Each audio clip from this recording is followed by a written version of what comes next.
ಹಮ್ಮಿಕೊಂಡ್ರೆ ಯಾವುದೇ ಹಂತಕರನ್ನು ಬಂಧನ ಮಾಡಲಿಕ್ಕೆ ಆಗದೇ ಇರತಕ್ಕಂಥ ಸರ್ಕಾರ ಇವತ್ತು ಈ ಪ್ರತಿಭಟನೆಯನ್ನು ಹತ್ತಿಕ್ಕುವಂಥ ಕೆಲಸಕ್ಕೆ ಕೈ ಹಾಕಿದೆ. ಹಾಗಾಗಿ ಸಿದ್ದರಾಮಯ್ಯನ ಸರ್ಕಾರ ಇದೊಂದು ಹಿಟ್ಲರ್ ಸರ್ಕಾರ, ಸರ್ವಾಧಿಕಾರಿ ಧೋರಣೆಯನ್ನು ಒಳಗೊಂಡಿದೆ.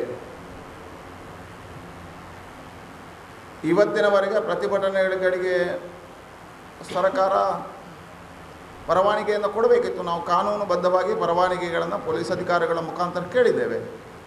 ಅವರು ಯಾವ ಮಾಹಿತಿಗಳನ್ನು ಕೊಡಬೇಕೋ ಕೊಟ್ಟಿದ್ದೇವೆ. ಪೂರ್ಣ ಪ್ರಮಾಣದಲ್ಲಿ ನಾವು ಪರವಾನಗಿಯನ್ನು ಇಟ್ಟುಕೊಂಡು ಕಾನೂನುಬದ್ಧವಾಗಿ ಈ ಹೋರಾಟಕ್ಕೆ ಅನುಮತಿಯನ್ನು ಭಾರತೀಯ ಜನತಾ ಪಾರ್ಟಿ ಕೇಳಿದೆ. ರಾಜ್ಯದ ಪೊಲೀಸ್ ವರಿಷ್ಠಾಧಿಕಾರಿಗಳಿಗೂ, ನಮ್ಮ ಜಿಲ್ಲೆಯ ಪೊಲೀಸ್ ವರಿಷ್ಠಾಧಿಕಾರಿಗಳಿಗೂ, ಮಂಗಳೂರಿನ ಪೊಲೀಸ್ ಆಯುಕ್ತರಿಗೂ ಮನವಿಗಳನ್ನು ಸಲ್ಲಿಸಲಾಗಿದೆ.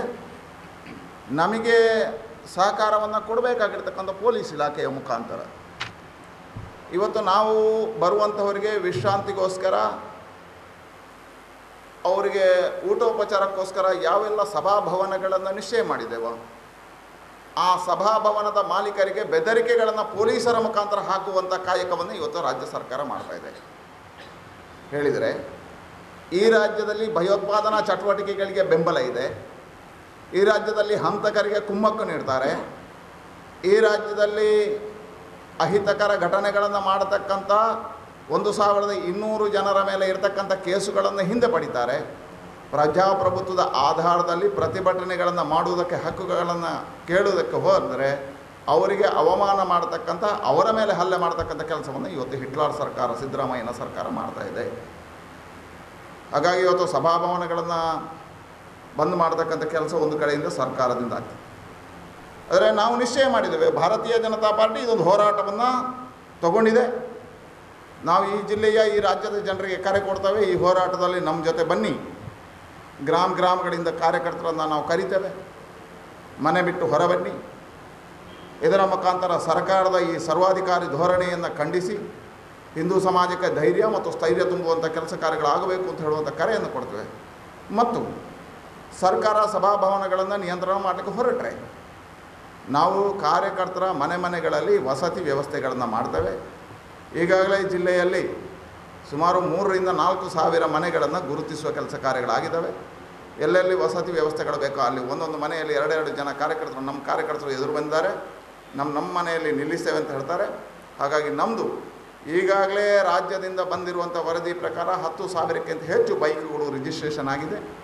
ನಾವು ಮೊನ್ನೆ ಏನು ನಿಶ್ಚಯ ಮಾಡಿದೆವು ಆ ನಿಶ್ಚಯ ಆಧಾರದಲ್ಲಿ ಇವತ್ತು ಪ್ರತಿಭಟನೆಗಳನ್ನು ನಾವು ಮುಂದುವರಿಸ್ತೇವೆ. ನಾಡ್ದು ಎಲ್ಲಿಯಾದರೂ ಸರ್ಕಾರ ಇದನ್ನು ಹತ್ತಿಕ್ಕಿದ್ರೆ